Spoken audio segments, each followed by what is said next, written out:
Hi everyone, welcome to Wilkins Gaming 10. Today we'll be covering the review for the game The King is Dead, 2nd edition. The King is Dead is designed by Pierre Sylvester and published by Osprey Games.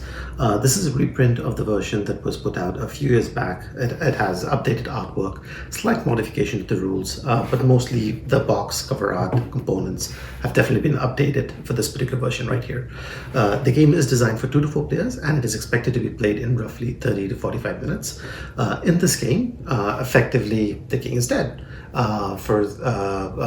of the UK, and the Scottish, Welsh, and the English factions are vying for control over the British Isles itself. And you will also have France off on the corner trying to sow a little bit of turmoil and sort of get their hands on a bit of the walls. So thematically, it's definitely very tactical in nature with strong elements of area control and area influence and hand management. So with that said, let's go to the table, just get a quick overview of how the game plays, and then we'll come back and we'll talk about the things that I liked and didn't like about the game, as well as my final rating on it. So let's go to the table. All right, welcome to the table, folks. Here we have the game set up for a 3-player game. I will do a quick run through of the rules for the game. I'm not going to go through each and every single item, but I do have a separate tutorial video out there if you do want to know how the whole setup works, as well as the setup for different play accounts and the rule differences. I have the link for that down below. I recommend that you check that out. But this hopefully will give you a good sense of how the game plays. So let's dig into it. So in this game, basically, the king of the British Isles is dead. And the 3 different factions represented by the English, the Welsh, and the Scottish in the game are vying for control over the map. The objective of the game is you want to fend off an invasion as much as you can, the French invasion that is, and then by the end of the game, one of the factions will be crowned the king, and then whoever has the most influence with that faction is the winner. On the other hand, if the French do manage to invade, then whoever has the most even number of influence with all the 3 different factions is the winner. So let's look at how the game works. Basically, everybody's dealt in a standard game these 8 cards right out there. So you have the support cards, you have the assemble cards, you have maneuver and outmaneuver cards, and then you have the negotiation cards. So these are 8 cards on your turn. Basically, you can play an action, you can play a card for an action, or you can pass. It's as simple as that. And when you're playing an action, you will basically play the card down in front of you. You will do the action that the card tells you that you can do. And once you've done that, you can pick any one of the available cubes from the map, not the supply, from the map, and take it into your court, which is represented by this area over here. Each cube that you have in your court represents 1 unit of influence, basically, in that faction that you have by the end of the game. So to start off, everybody will start off with the randomly dealt 2 cubes. So in this case, I have 1 influence with the Scottish and 1 influence with the English. But over the course of the game, I might choose to diversify. I might choose to gain more cubes of a particular faction if I think that they're doing well, and so on and so forth. So on your turn, you're playing a card, doing the action, taking a cube, and that's it. Or the other thing that you can do on your turn is pass. If you pass, the player moves on to the next player, and then the next player. If at least one of the other players still do an action, by the time it comes back to you, you can choose to do an action again, or you can choose to pass. On the other hand, if all the players consecutively pass, then the lowest value face-up card for the location gets resolved at that point. So in this case, let's say, for example, if we've all gone through a few, maybe 1 turn or a couple of turns, and then everybody's passed consecutively, this is the lowest value location card that you have over here. So these are denoted by the numbers printed on the side of the board going from 1 to 8. You would resolve this location. To resolve this location, you would look at the location in question. You would see which faction has the most cubes right over there. So in this case, it's the Welsh, who have the most influence in that location with 3 of their own cubes. English have just 1, and the Scottish have none. So you would basically move these into the supply, which is represented by that spot over there, and put down a control marker for the Welsh in that location. And then for the rest of the game, the Welsh are set to control that location. And then the game will resume at that point, again, going around the table with everybody either taking an action or passing. And then again, as soon as everybody passes consecutively, you resolve the next location, and so on and so forth. Once you've resolved the location, it goes face down like this, and then nothing can affect that particular location afterwards. So on your turn, let's have a quick look at what are some of the actions of the cards that you're doing.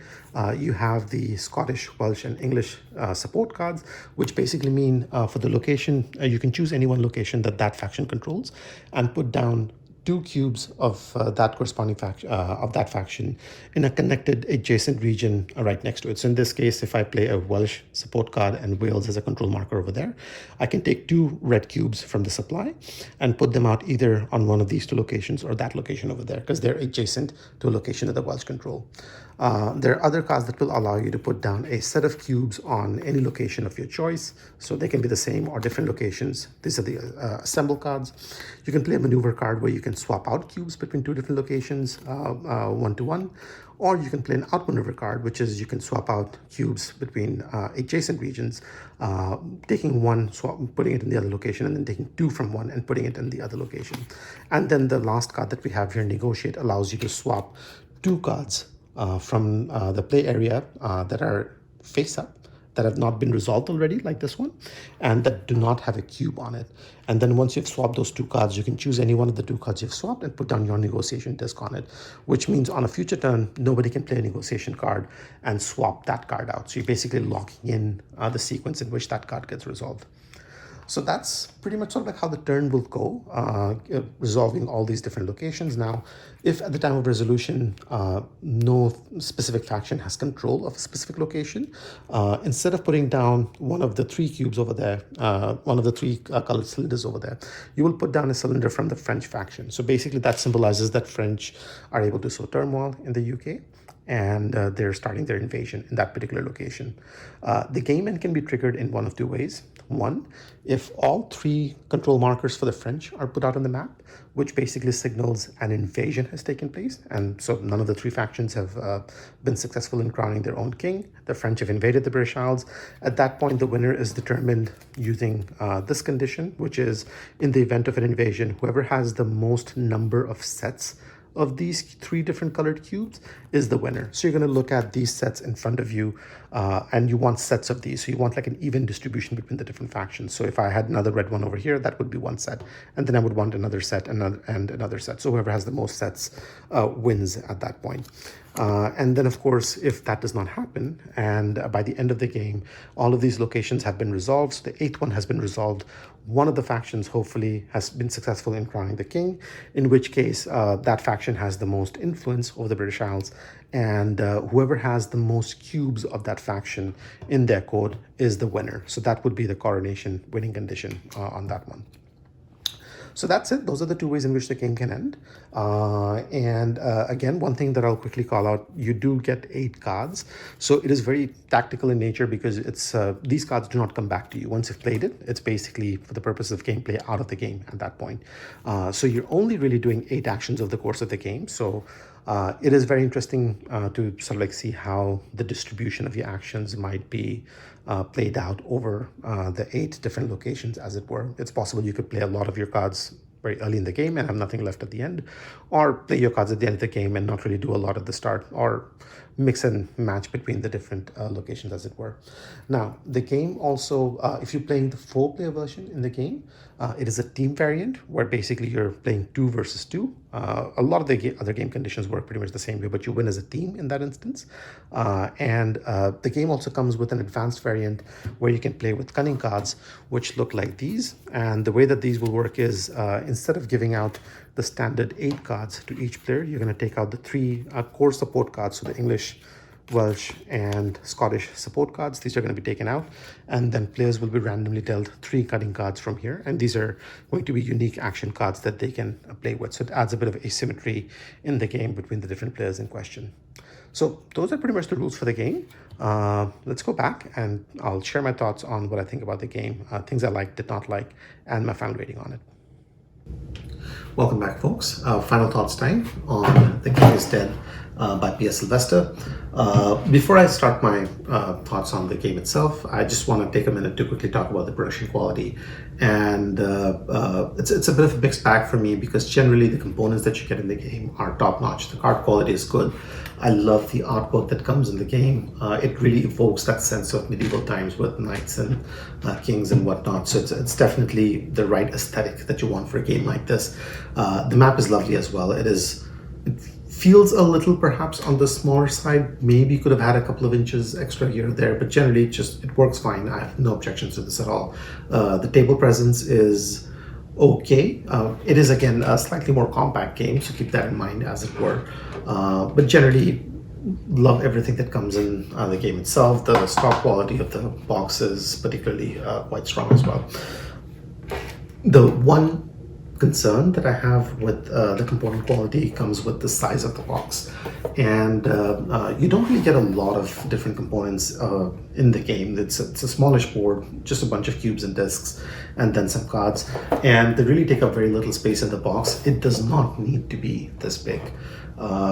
Now, how you feel about it will vary depending on what you're looking to get out of the size of the box itself.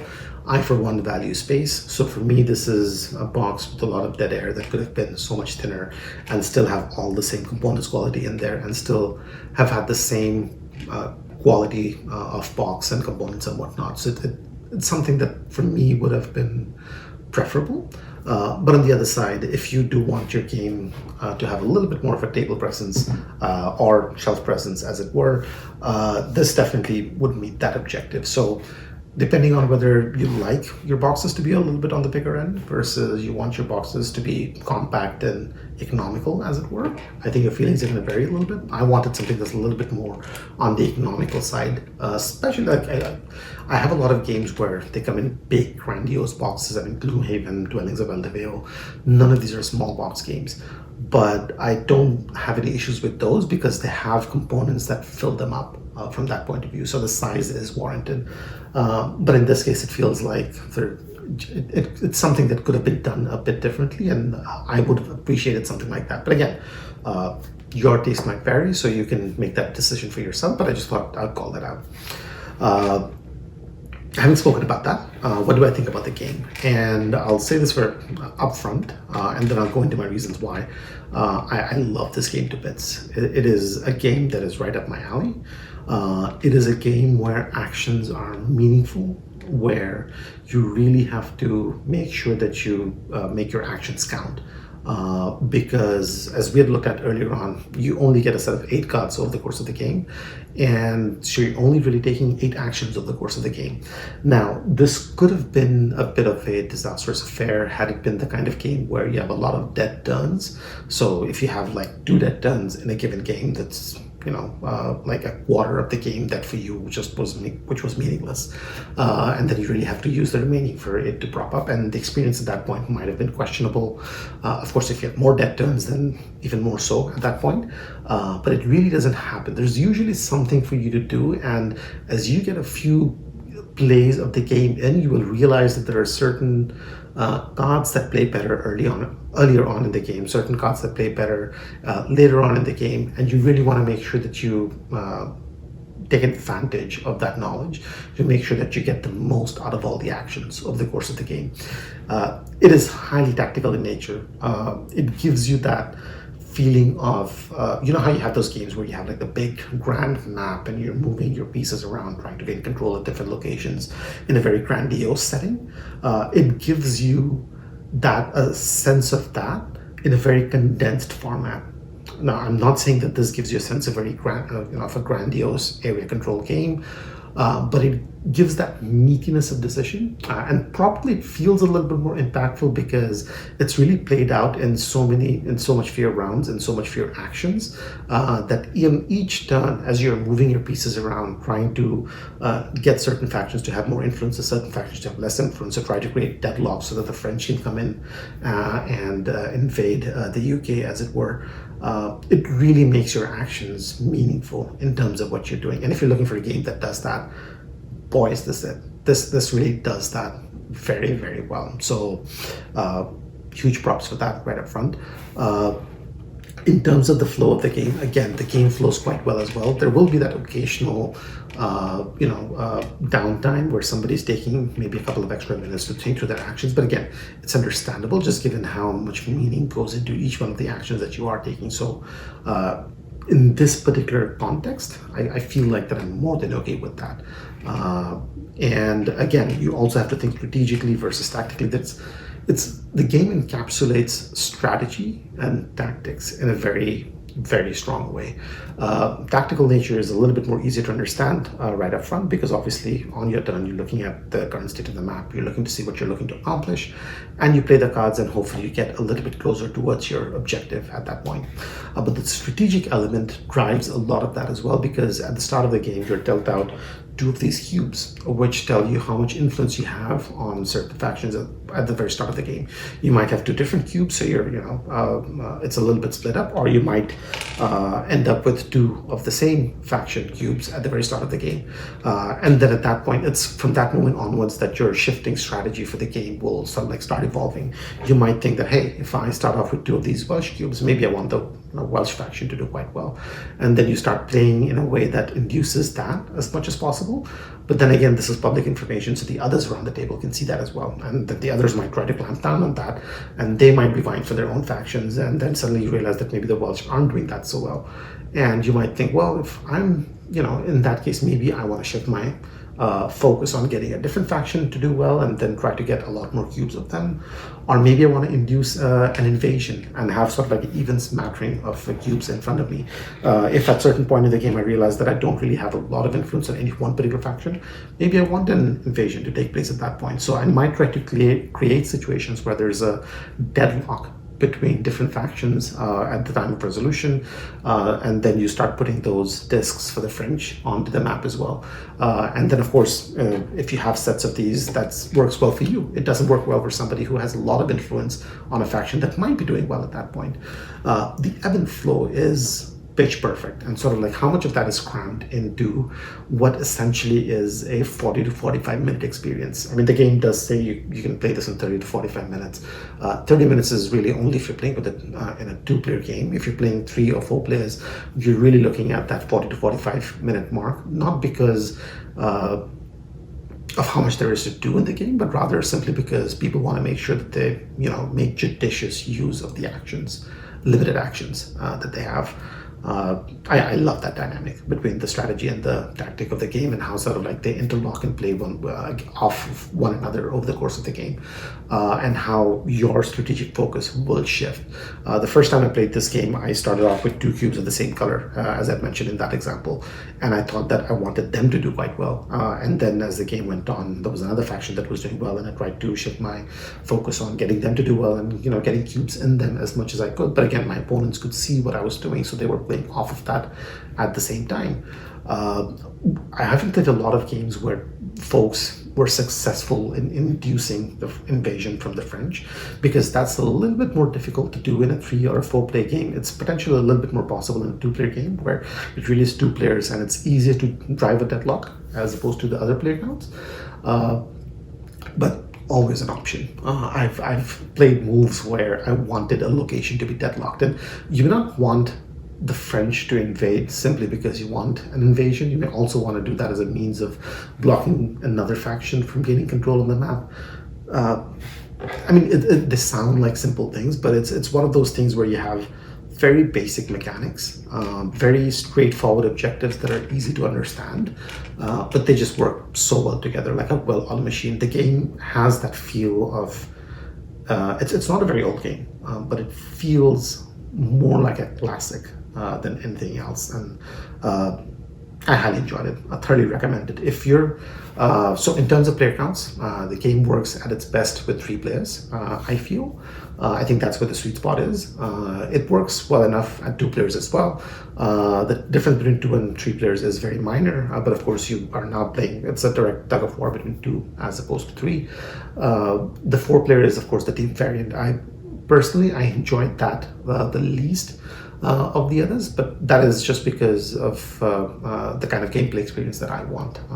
I'm less of a let's get common objectives and drive towards those, and I'm more of a, I want to have my own goals that I want to focus on, and I don't want to depend on somebody else to drive me towards that.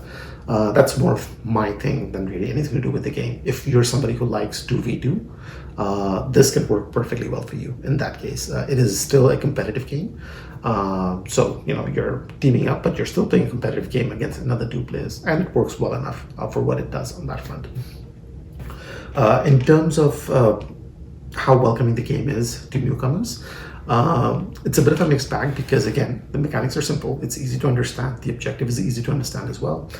So you can teach this game to somebody who's a novice, sort of like not a regular gamer, or somebody who's new to the hobby quite easily. But experienced gamers will definitely be more successful in driving the strategy over the course of the gameplay. So keep that in mind. But again, you can always have sort of like a little bit more of a relaxed gaming experience with somebody who's new to the hobby. Teach them the rules. They'll be able to pick it up fairly easily. And maybe another, a game or a couple of games, and hopefully they'll be able to drive the strategy as thoroughly as anybody else around the table as well. So I think it works well enough for players at all levels of experience from that point of view.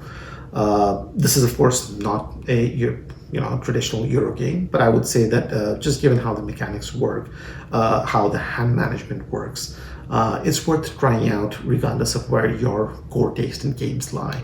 I would not be put off by the fact that this is at its core an area control game. Give it a go. I would highly recommend it. I feel it's highly thematic as well in terms of how you're looking at the map and how you're sort of like playing the game out. It's one of those games where you basically have a map and a bunch of cubes, and somehow it works quite well. There's the overarching narrative, obviously, other than the simple premise of saying the king has died and you must crown a king from the factions on the board itself, or have the French sow turmoil on the map as it were. But I think it works well for what it sets out to do. It makes sure that what you're doing ties in with that as well, so that even though the connection with the theme is excuse me, a little on the looser end, it is by no means an abstract game. It is definitely a very a core area control game at heart. So I don't know what else I can say beyond that on this one. I think the mechanics work quite well. As I've already said before, I'll just quickly summarize. Gives you the feel of being a classic game, despite being not really an old game at this point, which is always a good thing you can say about a game. The mechanics are simple and easy to understand, but strategy and depth of tactics are a lot more substantial than what it would seem. And the flow of the game is quite easy. It's if you're looking for the combination of strategy and tactic in a game and really tight decision making, this game is going to be right up your alley. Highly recommend it. It's definitely the kind of game that I personally enjoy, and I do plan on continuing to play this for the foreseeable future as well. It's going to be in my collection, as it were. So my final ratings on this, I will give this a solid 8.5. I was thinking about giving it a 9, so something a little bit higher, but again, I want to continue playing this, and my rating on this might change over time, as it were, but as of now, I've enjoyed every play of this so far. Give it a go. Highly recommend it from my end. And that's it from me. Thanks for watching, guys. If you enjoyed the video, feel free to give me a like or a subscribe down below. Leave any thoughts, comments, suggestions you might have. I'll get to them as soon as I can. And in the meanwhile, take care, stay safe, and I'll see you in the next one.